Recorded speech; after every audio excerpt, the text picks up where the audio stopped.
Well, goddamn, that was fast. Hey, happy Tuesday. Happy Tuesday. Happy Tuesday. I think I got it working this time, y'all, so that I can talk as you guys are talking at the same time. So let me see. Y'all hear this typing when I do this, by the way?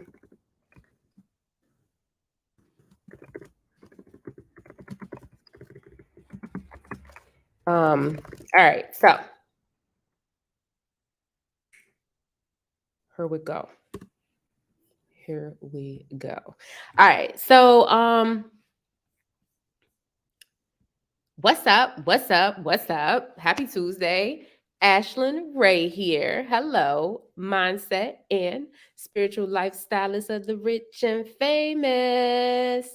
All right, boom. So the training that we're actually doing tonight, it's actually pre-recorded. I've actually already done it because it is a training that I am offering to new email subscribers. But of course, I'm not gonna let you guys not see it. So I am sharing that today. And then at the end of the training, I'm still here for comments and chatting with everybody and stuff. So that's gonna be fun because I finally get to interact. But at the end of it, I have an announcement for the doors opening for the Dusse diet. So really excited to give the rundown about that because it's the beta round and you get to be included in how it's all developed. So really awesome, really excited about that. And without further ado, I'm gonna go ahead and get this training popping. What up? What up? What it do, shawty? Welcome to Rich Forever Life Your Way. This is a quick overview of what I do and what you can do to start transitioning closer to your true self, tap into your divinity, your creative feminine flow, and really thrive in a life with less stress, more ease, more adventure, more love, more compassion, and really just break free from the masculine energy that rules our society today. So, I am Ashlyn Ray. I am a mindset and spiritual lifestylist for professional millennial women, basically forever aunties and brunch baes. So let me just real quick, what's a forever auntie? A forever auntie, we was born aunties. We are the favorite auntie. We may or may not have children, but we are the favorite auntie. We the rich auntie, the one that everybody looks up and aspires to be, or just, really loves to be in our presence because we cool like that. And brunch baes, hello, because after a long night of drinking, we need to go catch up with our homegirls, okay? With the mimosas and the French. Well, I drink French 47s, but whatever you choose. So I'm a speaker, I'm an author, I am an NLP practitioner, which is NLP is neuro-linguistic programming, which is a series of techniques and strategies used to rewire the neurological networks in your brain. I am Rebel Millionaire Certified Coach, which is a mindset certification, the ringleader of the Brown Girls Billionaire Gang, the creator of the French 47 Collective. I'm a brunch bae, I'm a forever auntie, and I'm definitely a cognac connoisseur. A taco truck addict. I like to follow taco trucks around who got the best tacos. And realistically, I'm Rick Ross's real baby mama, but he just don't know it yet. So welcome, welcome, welcome. Now look, you are definitely supposed to be here, girl. If you are constantly doing the blur, right? As you see in the picture, everybody's rushing around the city. They're trying to get to Starbucks or wherever they're trying to get to because they got somewhere to be, baby. The hustle and bustle was all good for a little while. And then we're going to have to drop them capes, okay? So if you have constant anxiety, despite being successful on the outside, you're super, you're achieving, you are climbing that corporate ladder, you are a mentor to many, a leader to many, a friend to many, the person that people call for advice, the person that people call for inspiration. If you put your mind to it, you say you're going to do it and you muscle that shit. This is for you because a whole bunch of us who look perfect on the outside are train wrecks on the inside, okay? I'm channeling Annalise. I'm channeling Mary Jane Paul. I'm channeling Olivia Pope. Hello, okay? Are you with me? Constant anxiety, commitment issues, and commitment frustration, terrible relationships, just toxic friendships, one-sided friendships, toxic intimate relationships. You're the savior of the family, right? Sometimes we even feel inadequate despite all of our many accolades, successes, achievements, and notable recognition for many people. We still feel like we aren't good enough or we aren't doing enough, right? We can't be in the moment because we're worried about what we got to do next, what we didn't already do, what we said the wrong way, what we shouldn't have said, what we should have said, right? And then also just dimming your own light, right? You're feeling a little bit guilty for your success in comparison to the people that you're around. It's almost like, if you go up, you're supposed to bring people up with you, which you are, but sometimes you give them an opportunity and they don't take it. And that's not your fault. But we find ourselves dimming our light and, hiding some of our successes and not being so celebratory because we're around people who we don't want to make feel bad, right? And then, we just feel like our work is never done. We work really hard for a goal, and then we make the goal and it's like anticlimactic because we work so hard that we miss the whole damn journey, and it's like, okay, we did all this for what? Now, we all know about the law of attraction. Everybody knows about the law of attraction. Abundance, abundance, abundance, right? But there are actually 12 universal laws.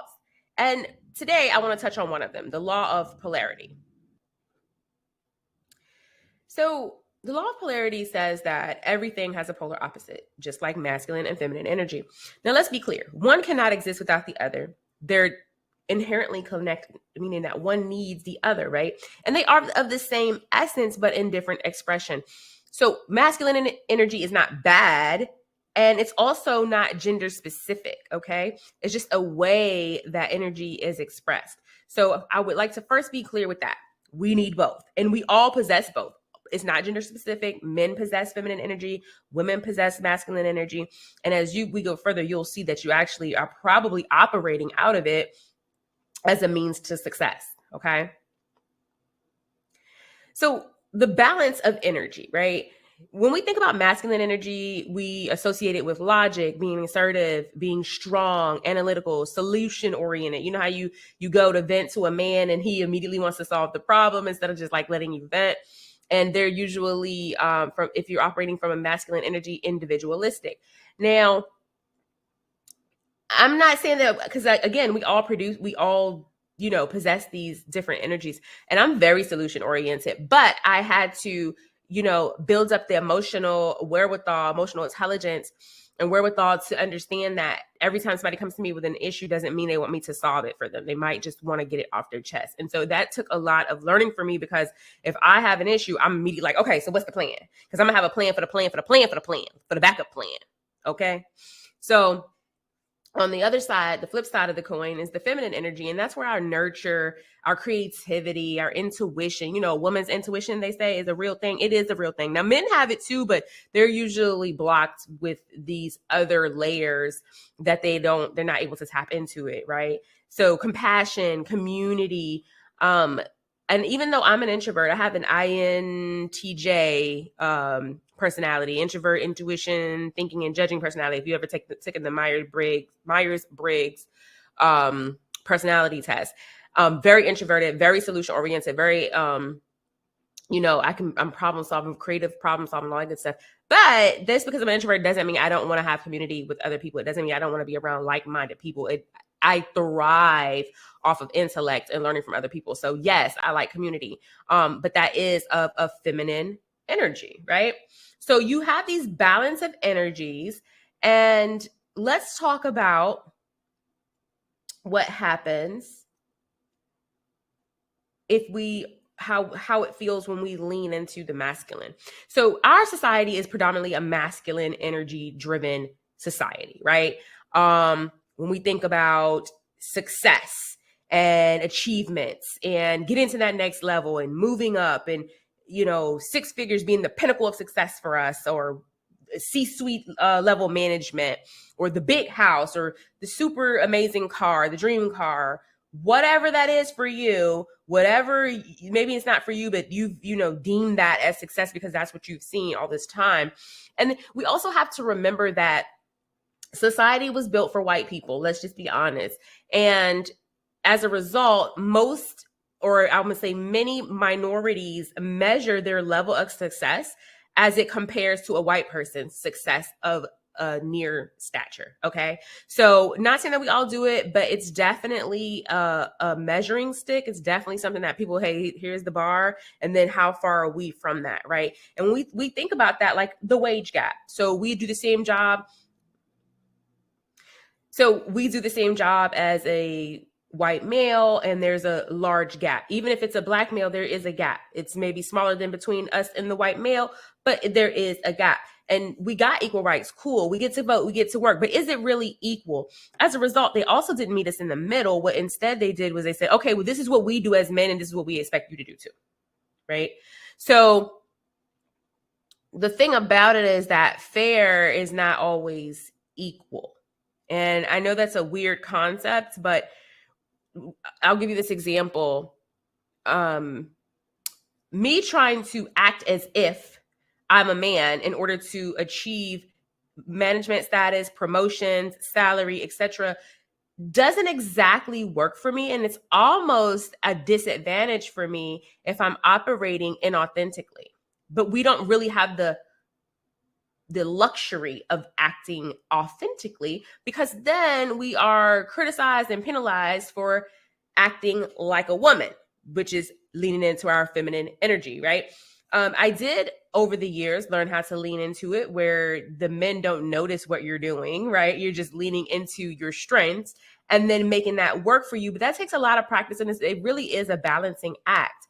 And I noticed it more so because as I became more successful, as I got new certifications and levels of status and more salary and all this stuff, I noticed that I had to be more aggressive. I had to just get to the solution and skip the how does anybody feel.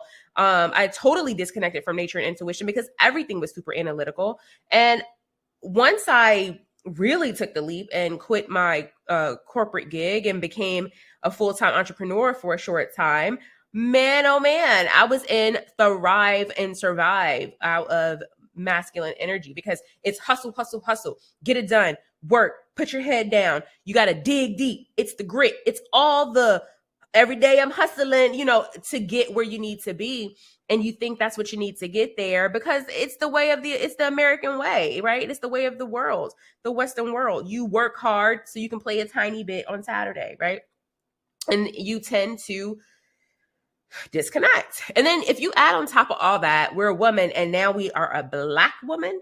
Oh my God. Now we're working 2.75 on average more than any other person, because now we are having to prove our smarts, our excellence, we have to dispel all these stereotypes that we didn't ask to be placed on us. These labels we didn't ask to be placed on us, right? So we're trying to fight the social constructs that have been created before we ever existed. Now, as a result, we can tend to be out of balance. So we want to talk about balance versus imbalance, balance versus imbalance of the feminine and the feminine and masculine energies, and then how that affects our bodies. Okay. So, you'll see that this represents, the balance and then the body's chakras, right? So everybody's heard of chakras before. They're also called energy centers, but most of us have only heard of the 7 main chakras or energy centers, which are located along the spine, as you can see in this figure that I took out of one of the neuroscience books that I studied. This one is called Becoming Supernatural.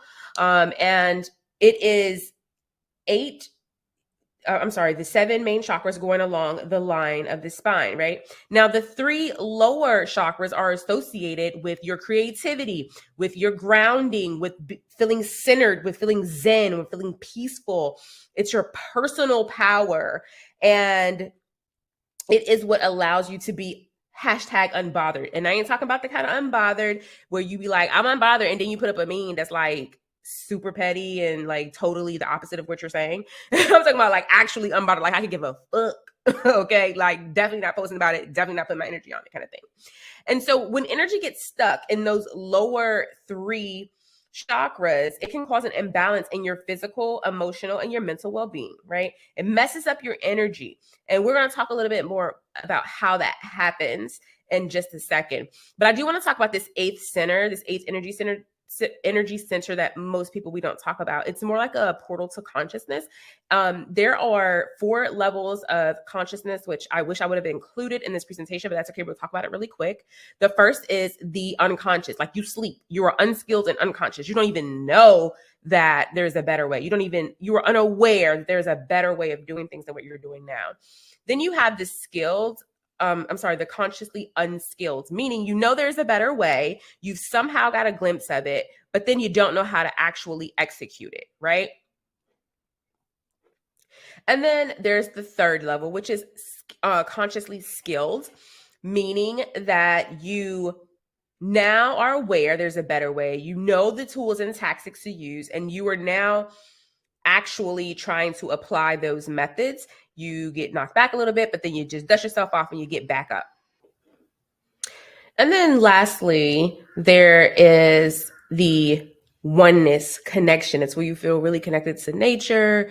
You can quickly kind of like get into that meditative state to like access your conscious portal through your eighth energy center. So that is the pinnacle of enlightenment that I work to be at every day. It's a hit or miss. I mess up a lot of times, but that's okay. You have the opportunity to choose again, right? All right, so let's get into how these energy centers are affected when we are out of balance. So how does energy get stuck? So these are 2 more figures from the neuroscience book that I study out of. It was just like the easiest way for me to show you this. So here we are. Now, as you can see, the lower 3 chakras are our instinct-driven chakras. And so that's like a survival thing, right? This is making sure you have all of your needs met. When you think of the hierarchy of needs, food, water, love, that kind of stuff, right? You want to make sure that you feel safe, you feel supported, and you feel loved. And those 3 chakras,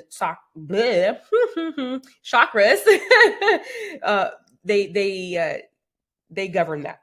And so if you are having feelings of sexual depravity, sexual addiction, sexual anxiety, sexual confusion and pain, or trauma from molestation, a lot of times that is going to be your root chakra, and that is going to be where you are holding your blockage, right?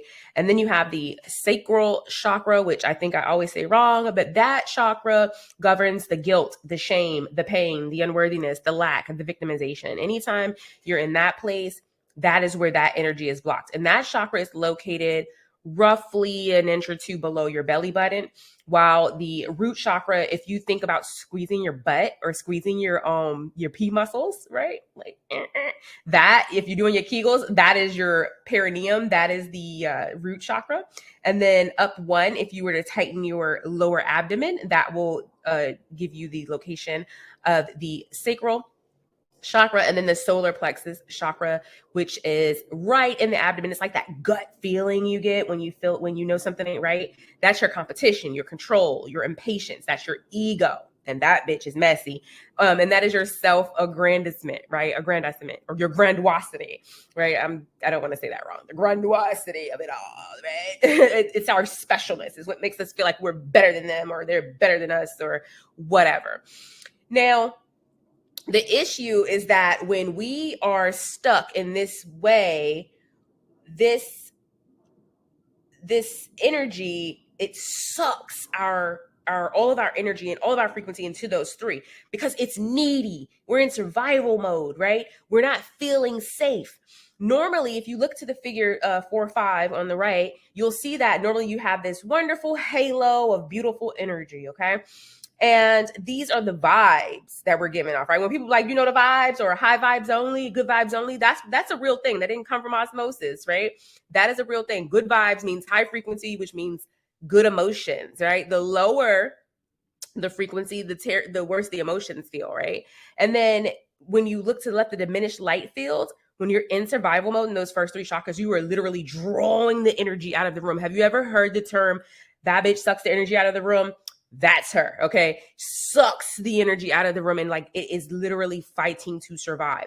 And this is actually one of the reasons why I have foundational courses that my one-on-one clients must do first before I can work with them, just because this is something that takes a lot of work and you have to be like totally committed. So if you don't do it with the foundational course, like on your own or in a group setting with the with groups that I lead, then I don't have your full commitment, right? And I'm not gonna have y'all dragging me on Beyonce's internet trying to cancel me on Black Twitter because you didn't get results when you didn't do the work, baby. Okay.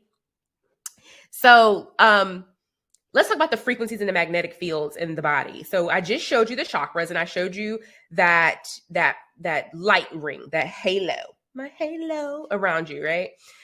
So every cell in your body vibrates at a specific frequency, like a guitar string vibrates at a certain frequency to produce sound, or like, have you all ever seen those sound bowls, right? And like the Tibetans use it and stuff like that. That is a real thing. That frequency hits your body and it causes you to feel a certain way. So each of those chakras has a different frequency. Your heart chakra has a different frequency from your sacral chakra, and your throat frequency is different than your heart frequency, right? So when your cells vibrate, they send out signals in the form of electrical impulses. Like, that's right, your body's in an electrical field, magnetic field, and it travels through the nervous system to the brain. That those signals tells your brain what it needs, and then your brain tells the body what to do in order to get what it needs, correct? So if you are in lack and those three chakras are all blocked up, what is going to happen is it's going to send signals to the brain saying, hey, we need help. We are needy. We need everything. We need all of the energy in order to survive. Now, if all of your energy is trying to help you survive, guess what it can't do? It can't help you be loving or compassionate or nurturing. You're literally clawing your way out of survival, right? So when you're blocked by your trauma, your shame, your guilt, you're decreasing the frequency in your body that your body puts out, and therefore you are shrinking your electromagnetic field. The shorter and smaller that field gets, the less you can put into the universe. The vibes ain't there. The vibes ain't vibing, baby. And so you're not going to have what we love about that law of attraction, okay? You're going to attract, all right, but it ain't going to be the good shit you want. It's not going to be what you want, girl. Now, people talk about being in the vortex. Red car center is my thing, right? Red car centered means that you are in a place of happiness and just, we are motherfucking jolly. We are attracting what we actually want because we are in a mode of what we actually want, right? But every day ain't gonna be perfect. And you gonna mess up like 472 times a day. I'm like, this motherfucker. You know what I mean? And I gotta pull myself back in. I gotta rein myself back in.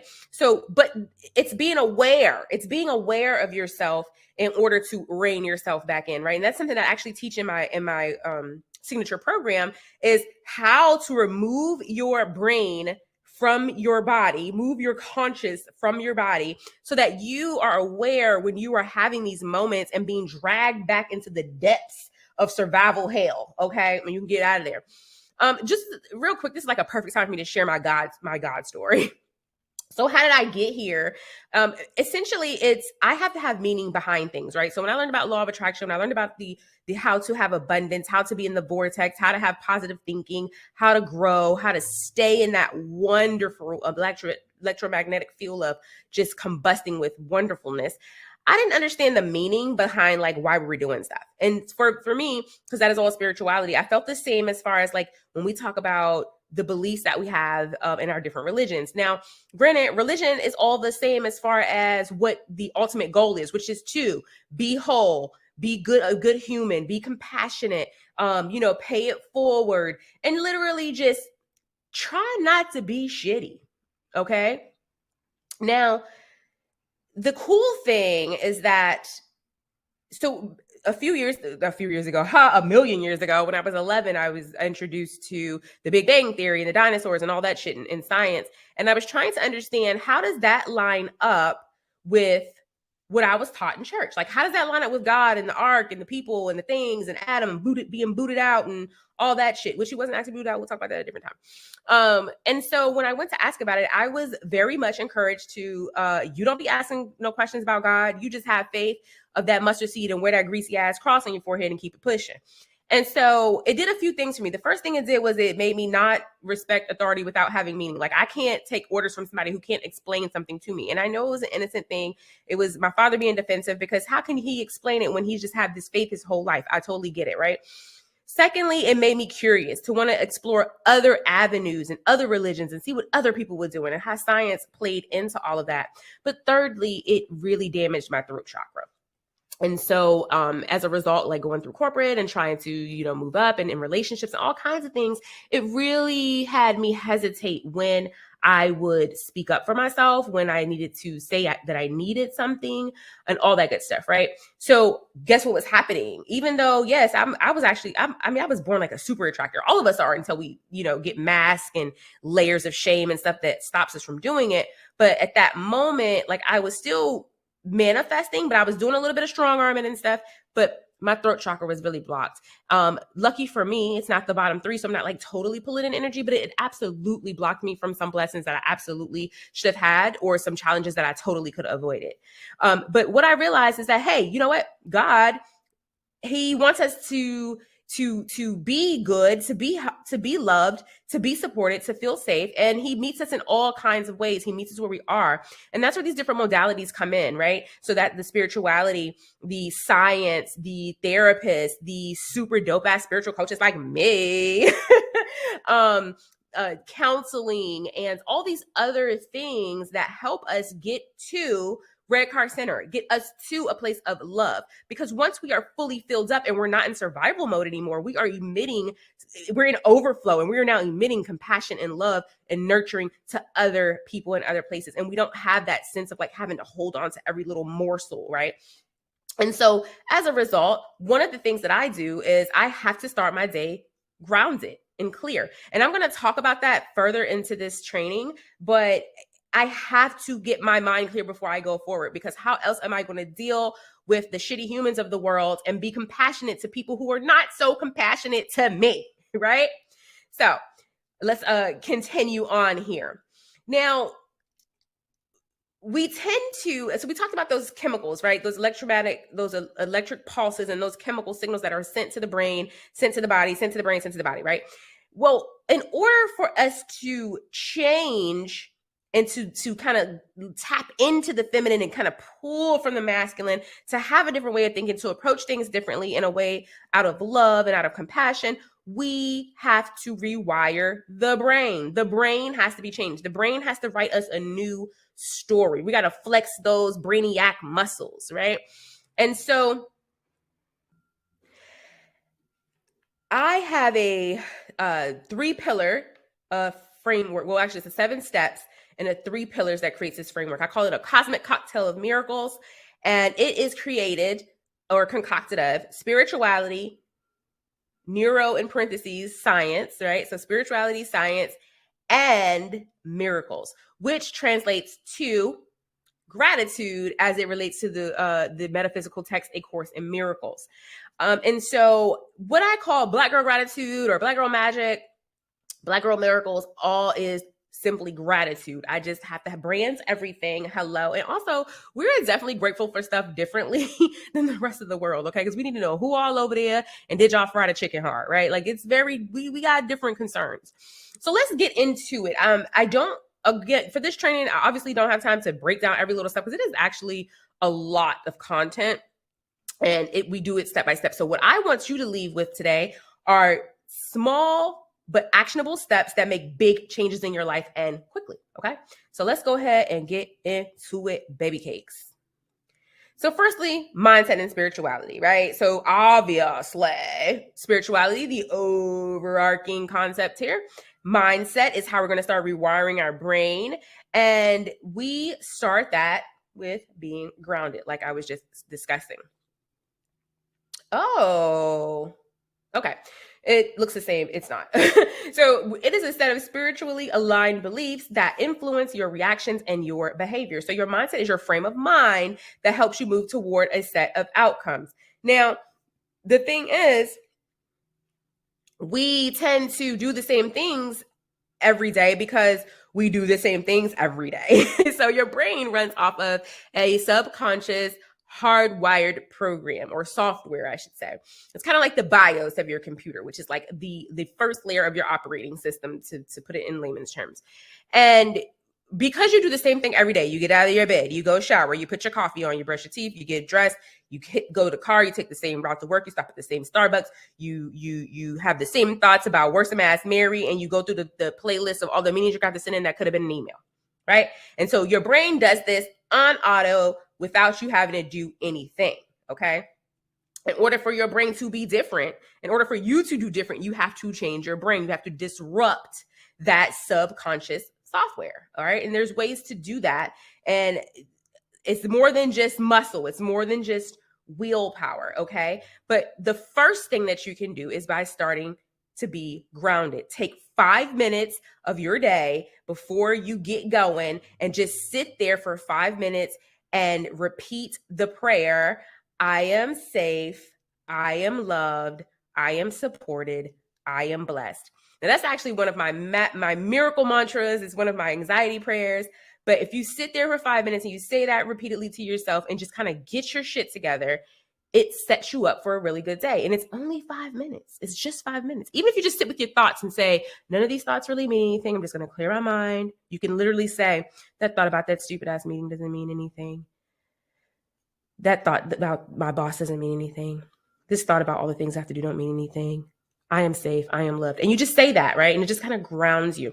Now, also, you could journal in the mornings. I do something called morning pages where I write 3 full-blown pages every morning and get all my thoughts out so that I can, and I'm going to show you actually what it looks like. So this big ass journal here, if you can see it in the little window here, I fill up 3 pages of this every morning, and it just gets all of my thoughts out so I can get clear and get focused. And it allows me to have the capacity to like be nice to other people. Sometimes it's really hard. And then secondly, we have boundaries. Now, boundaries are not selfish. Boundaries are not ways to eliminate people out of your life. Boundaries are actually created to keep people you love in your life, okay? It sets up a framework for you to be able to have people know how to treat you if they want to be in your life, and vice versa. Also how to treat yourself, right? So it's an invisible line that defines what behaviors are acceptable for an individual and teach people how to treat you and how to care for, and you have to care for yourself because you also have to respect your boundaries, okay? This requires you to know what your triggers are, what makes you anxious, what makes you mad, what frustrates you. It allows you to protect yourself, but it also causes you to have to put in some self-care, right? You're going to have to actually do some self-care. You're going to have to take the time to check in with yourself and really understand what your values are, what your values are, as well as what matters to you and what kind of gets you going. Like, I feel like a lot of us don't know who we are for real. We're so busy accomplishing shit and ticking off check marks. If you're like me, you love a spreadsheet, baby, and a checklist, baby. Like, I look, all the apps in the world I got, and I still write down stuff so I can cross it out. It's something so satisfying about crossing out a task, okay? But we do all these things and we're knocking off tasks and we're okay, we did that, we did this, showing up for people, and yet we don't even know who we are as a full person. You might have started out knowing who you are, but baby, it's been 10 years, it's been 5 years, it's been 6 months. I am not the same person I was yesterday. So I surely am not the same person that I was 10 years ago, and you aren't either. So take that time, figure out what your non-negotiables are. I have a 3-hour block in the morning that I am not checking texts. I'm not checking no emails. Don't call me. Leave me alone. That is my 3 hours to myself to get myself together. Okay. That is for me. And then once I have filled my cup up, now I can come and be pleasant to the world and be helpful and be inspiring and be action aligned. You know what I mean? So again, boundaries. You got to start thinking about that. Who are the people who are constantly triggering you? Figure out how you can set some boundaries in place that allow you to say what you need. And if you totally need to remove them, then do so. And also, I am working on some scripts, like some little notes that you can just save in your phone when, and usually this is best for texting, obviously, but you could say it if you're on the phone or something, or if you got to read it right in front of their face, who gives a shit? But I have a script that if people aren't honoring your boundaries, what you can say to them, and also how you can initially set your boundaries. So if that's something that you would like, definitely comment. In the replies or whatever, wherever you're watching this, and let me know, because I will absolutely include you on the list when I send that out. I'm working on that now. And honestly, depending on when you're watching this, it's already there and probably included with this training. So yeah. Now let's talk about self-soothing. Ooh, self-soothing. Ooh, some of us got some bad ones. I had some bad ones. Ooh, we baby, baby, baby. I have some good ones now though. So hello to doing the work. Okay. um, Self-soothing. This happens when we are triggered and we need to get ourselves back to baseline. We need to get ourselves back to Zen, back to Red Car Center, back to zero. All right, so let's talk about some self-soothing.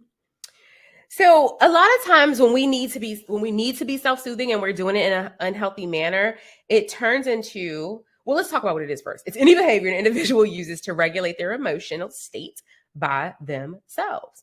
All right. Now it can be learned early on in childhood. That's usually when it's learned, actually, but it can be changed. Just like anything else, we can rewire our brains and it can be changed. All right. It just takes a little work and a little know-how, and you put those together, you got this shit. Okay. So here, when you're doing it all wrong, and we're talking about judgment, projection, addictions, that could, and listen, you know what I find funny? When we talk about addictions, the only thing people can talk about is alcohol and crack. You know how many addictions it is? It is sex addiction, food addiction, attention addiction, people addiction, work addiction. Like it is a lot of fucking addictions. Okay. So anything that you're super obsessed about, addiction, unhealthy behaviors, attachment to a negative attention or a validation seeking. Okay. I know we all have one of those on our timeline. All right. And I just pray for them, like, poor baby, it's all right. It's all right. It's all right, poor baby. It's okay. I got you, girl. You know, and just hoping that they're going to be better. And then we have some good self-soothing, right? We have anxiety techniques. I'm going to teach you one right now. Okay. Y'all ready? All right. Sit there for just a second.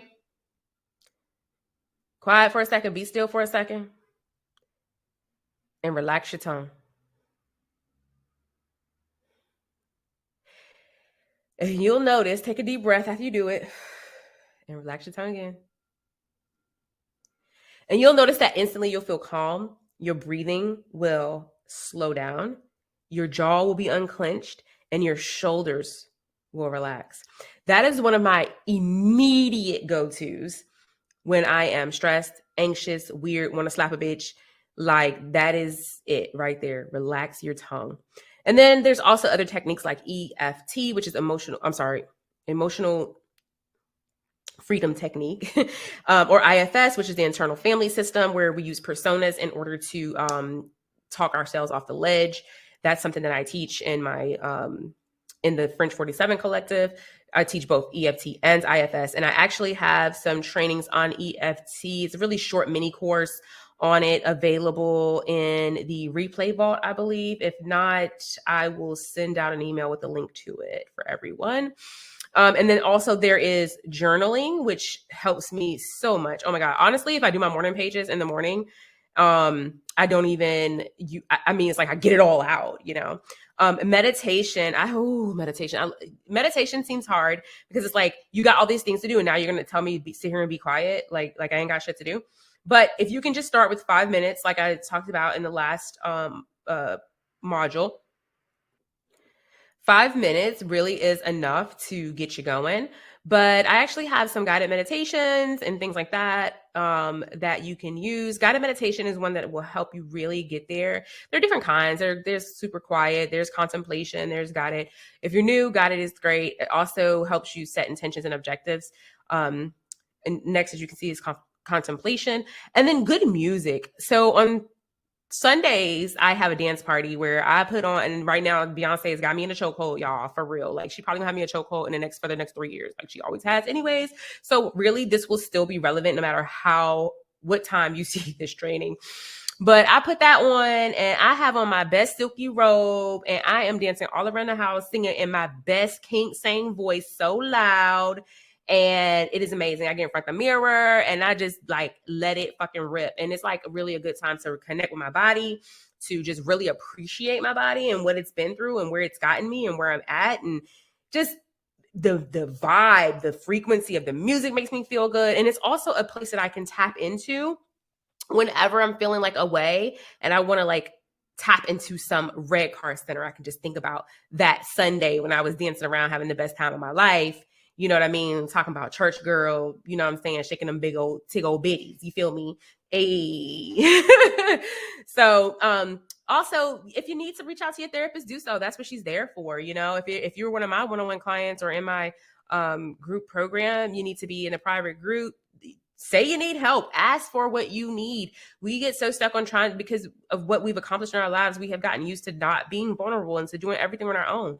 Reach out. Say you need some help. We got you, girl. We need to have a support system of people that are there to help you with different things. Everybody can't help you with all your needs, but everybody can help you with something if they are an important part of your life.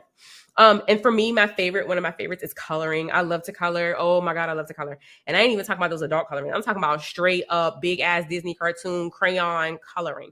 I love it. I get lost in it. But if you're a reader, I'm also a bookworm. So if you're a reader, your favorite podcast.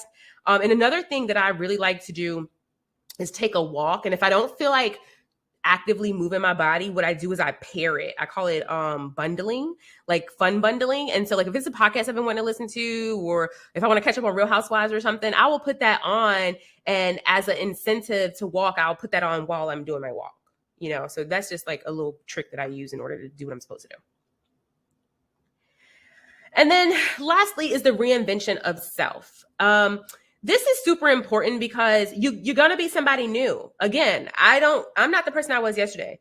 I'm not the person I was 5 years ago or 5 months ago or 5 minutes ago, right? And so you're going to need to reinvent yourself. And so I know if a lot of people feel like this is not necessary, like what does that have to do with anything? What does how I look have to do with anything? But, you know, I'm a big believer when you look good, you feel good, baby. When you get that fresh haircut, well, for me, haircut, when y'all get that fresh hairdo, that fresh set of nails, you just got wax. You can't nobody even see your wax, girl, but you be walking a whole new motherfucking stride. You know what I mean? You just be like, hey, right? And it is what it is. Like, you have reinvented yourself. You feel like a new person. You get them eyebrows done, you feel human again. Like, oh, yes, okay, no more werewolf, baby. We here. And all of that is a part of looking good and feeling good, right? So then that would mean that everything else is of equal importance. But reinvention doesn't only refer to your outside appearance. It's a lot of things. So let's get into it. So it's the package that you present to the world. It's how you treat yourself, and it is how it is presented that speaks to the room before you ever open your mouth. If you've ever heard some lame ass guy be like, ooh, you know, I would fuck with you, but I can't even treat you like how you be, because I know I want to take you out, but I know I can't even afford what you be doing. If he say anything like that, it is all because of how you carry yourself. Because the image you put out in the world is that you expect top tier motherfucking excellence, right? And you should, right? And even though he may have a misconception that, you know, because maybe you don't, I mean, because I don't eat everything Michelin 3-star, you know what I mean? Like, are you kidding me? But I'm going to treat myself to a wonderful experience. It's all about the experience for me in my life, in my home, how I interact with people, how I learn, what I do for work. Everything is about an experience. And if I am not satisfied in that experience, it's time for me to find something else, right? So when you think of the reinvention of yourself, you need to think about, like, what does she look like? What does she act like? What kind of person is she? What actions would she take? What would she do? What kind of environments would she be in? Who would she be around? What does her social circle look like? What kind of vacations would she take? Would she even take vacations? Would that be a thing? Like, set expectations, do all of that. You know, you have personal branding, whether you know it or not. Every single person has personal branding. If you have a Facebook account, you have personal branding. What you put on that timeline, what you post every day is a part of your personal branding. If you're always complaining, guess what your personal brand is? A complaining ass bitch. If you're always talking about how you dress and what you're eating, guess what your personal branding is? a real cute foodie, right? So you have to look good to feel good. Become the vision that you are seeking out. Okay. So I wish that I could see the rest of my slide. Oh my gosh. But think about your experiences and your adventures. All of that matters. Where do you go? What are your adventures like? Who goes with you? All of this is very important because once you are embodying this, you ooze it out, right? Again, you're rewiring your brain, you're retelling your story. And as you build this new personality, that's essentially what you're doing, as you create this new personality of this much improved person, this 2.0 version of yourself, or 3.0, shit, I might be up to 11.6. I'm like a Apple iOS up in this jank. But whatever number you're on, as you reboot and upgrade, right, you are upgrading your features and your benefits. Okay. Like once you get to your true self, now you're at factory settings. This is the way that you were manufactured. This is the way God put you on this earth. And now it's up to you to upgrade your benefits and your feature package. Okay. You know, and I talk about this in the French 47 collective as well, but knowing your neonatal chart, knowing your Myers-Briggs personality, knowing your Clifton strength, like which is your management style, like Gallup management style and stuff, knowing these things about yourself is very, very important, because when you know who you are as your true self and you understand how you work with others, you understand your perception of what you see, because that's really all this is, right? All this shit is just a perception of your experiences, your traumas, your happenings of life, right? And when you can see that, you have now the roadmap, the blueprint, the fucking treasure map to create something that is exceptional.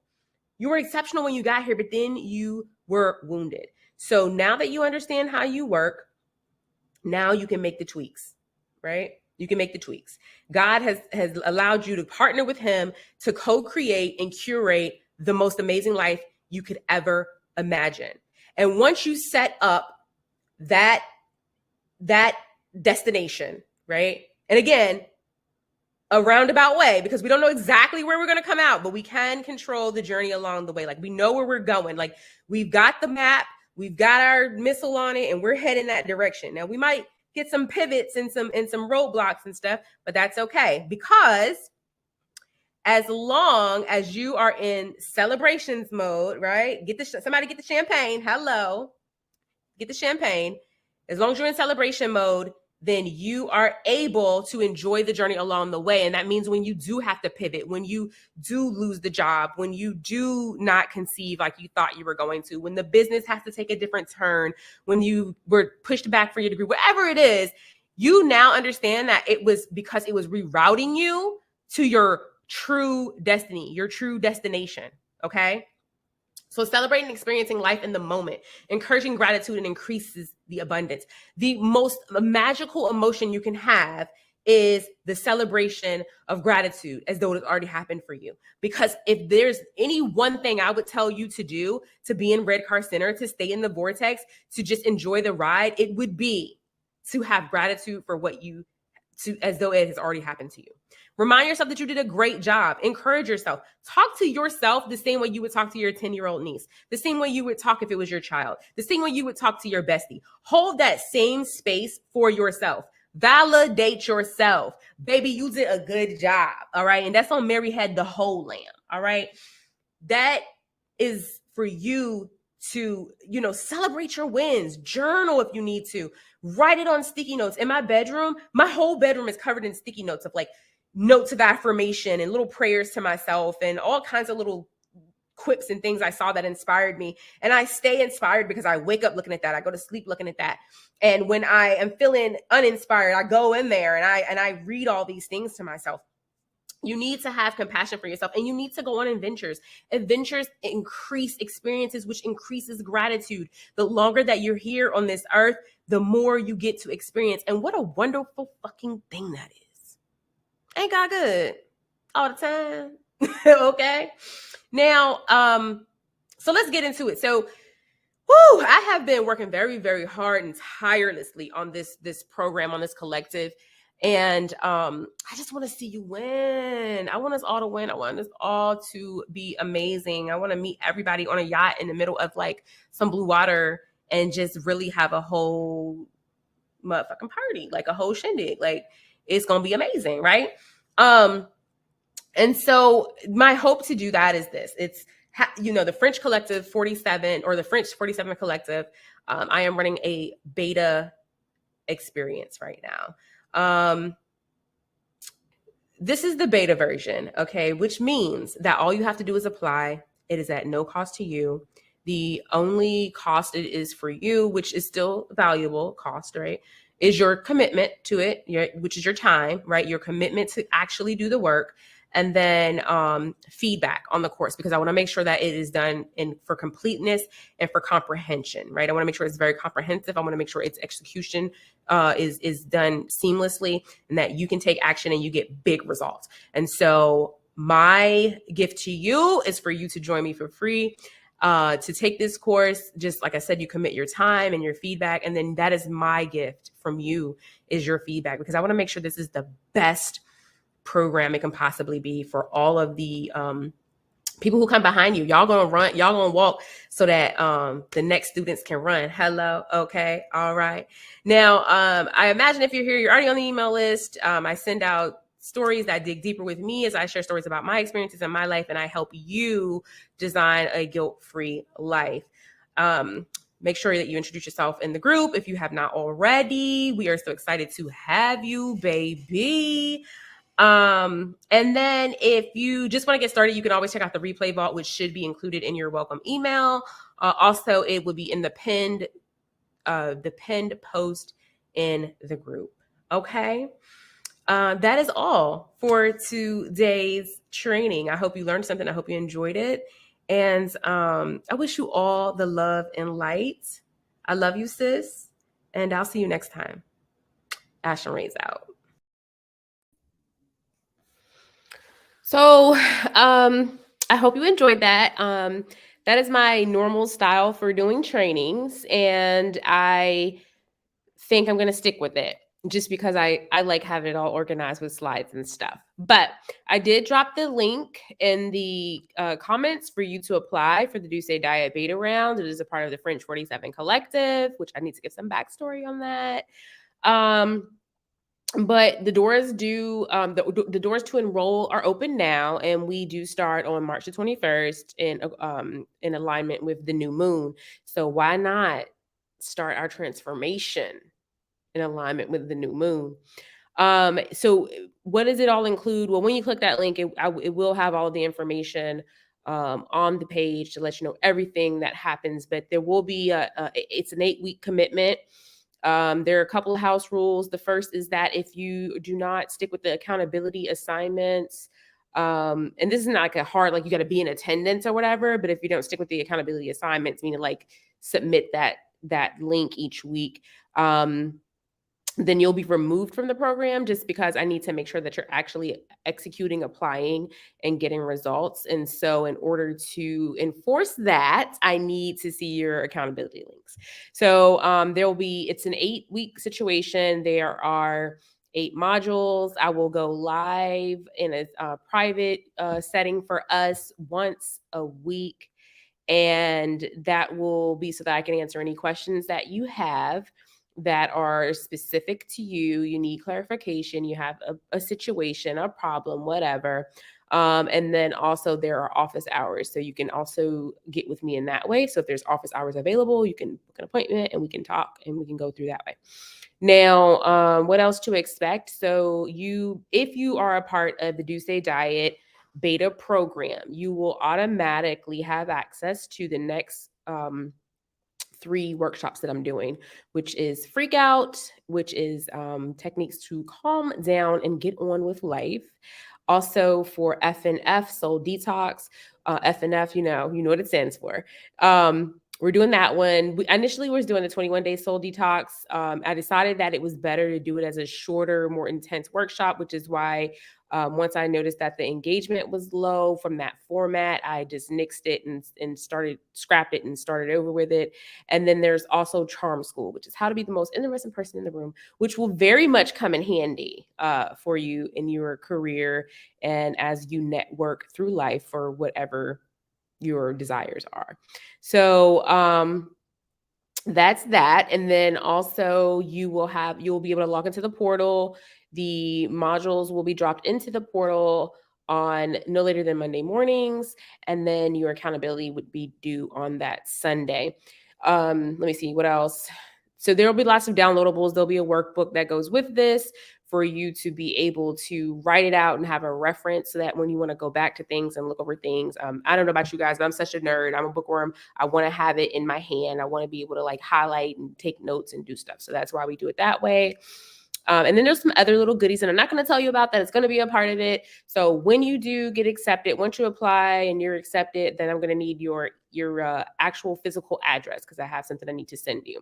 So that is it.